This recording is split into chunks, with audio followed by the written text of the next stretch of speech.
My definition of fantasy as it applies to film are films that deal with fantastic subject matter that we normally don't experience in our day-to-day waking consciousness.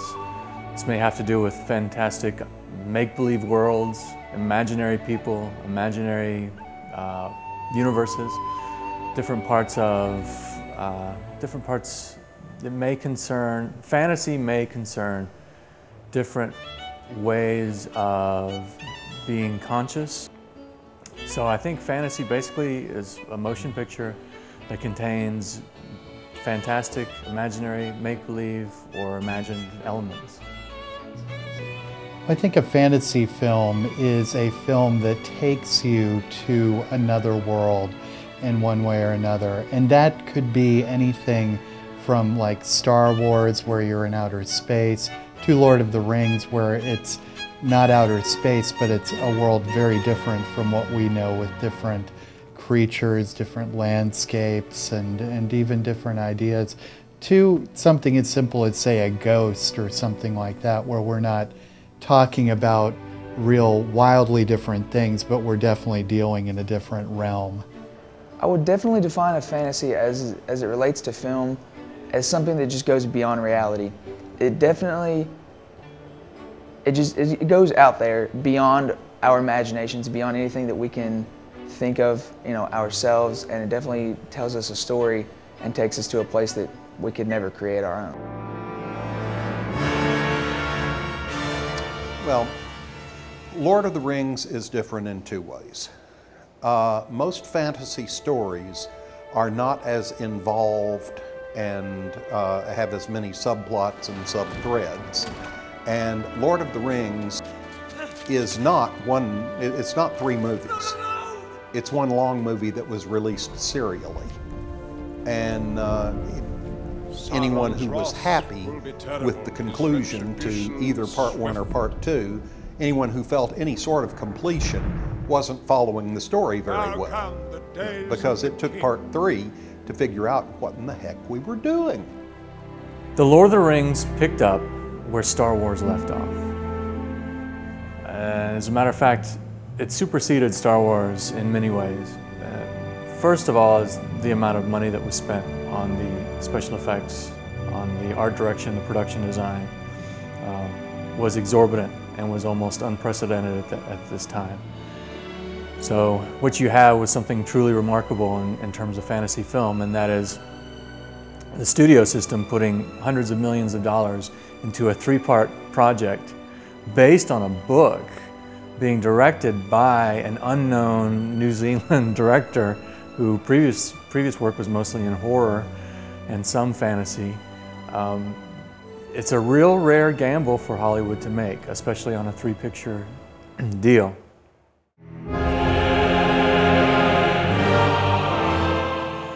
The new technology has absolutely transformed the way we're making films, and it will continue to do so. Not only is new digital technology changing the way movies are being made, but new digital technology is taking the cat out of the bag, the genie out of the bottle.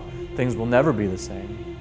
And when people look back, Lord of the Rings is going to be one of those projects, one of those milestones that everybody can look back and say, yeah, this is where the bar was lifted, and things have never changed since.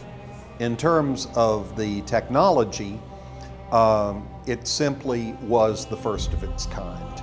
Prior to 1988, when computer technology first became available to the movies in Terminator 2, it would have been completely impossible to even begin to undertake what we saw in Lord of the Rings, because you couldn't do it. And it just would have been beyond capability. But the new computer technologies were literally developed so that this kind of thing could be undertaken. Now, if the director can conceive of it, the technicians can put it up on the screen.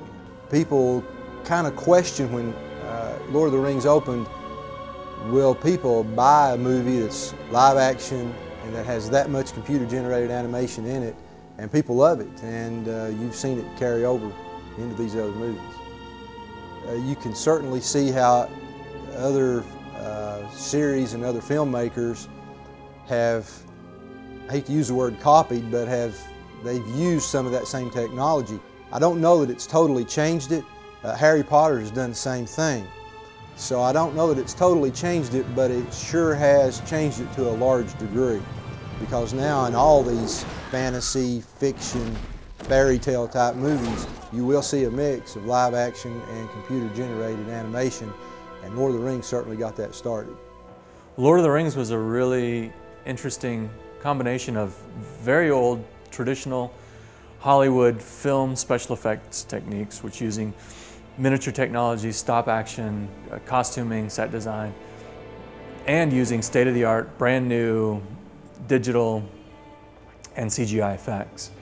And so you have this really interesting mixture of old and new, where you're combining very traditional kind of perspective tricks with digital fireworks, and you really come up with a more realistic rendering of a fantastic world. It feels more familiar to us, it looks more familiar, it sounds more familiar. It's a very organic type of process, and that's something you just can't rush. What you're looking at now is called the platter system, and this is how the movie is actually run through the projector and back. What you see on this individual disc here is called the platter. And what you're looking at here is the entire movie. The movie you're looking at, 300, is 1 hour and 57 minutes.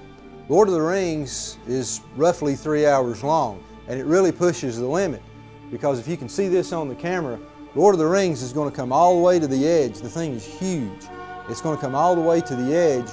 Now, the only movie we've played here that does not fit on this is the classic Gone with the Wind.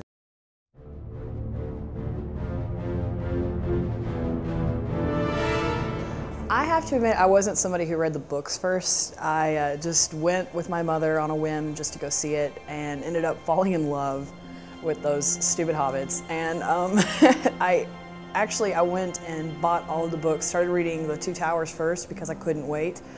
And the movies just drove me to do everything and just find out as much as I could, and it was kind of ridiculous. And then this, this is something from that Billy Boyd signed for me at a convention. That's another thing that I've spent a lot of money on, is conventions. Conventions, you stand in line for hours, you pay money to get autographs at some of them you don't. One of the greatest things about Lord of the Rings is that even though the actors just, they went there for three years basically, because they had their first year and a half and then they had pickups each film afterwards. And they gave all this effort to it, and they do the exact same thing with the fans. So, you go and you meet them, and they really struggle, and they try to make sure that they get time with everybody and that they get to talk to you. And it's an amazing experience. There's a lot of passion behind it, and it shows in the fans as well. Lay down your sweet and weary head. Night is falling. You've come to journey's end. Sleep now and dream of the ones who came before. They are calling from across a distant shore. Why do you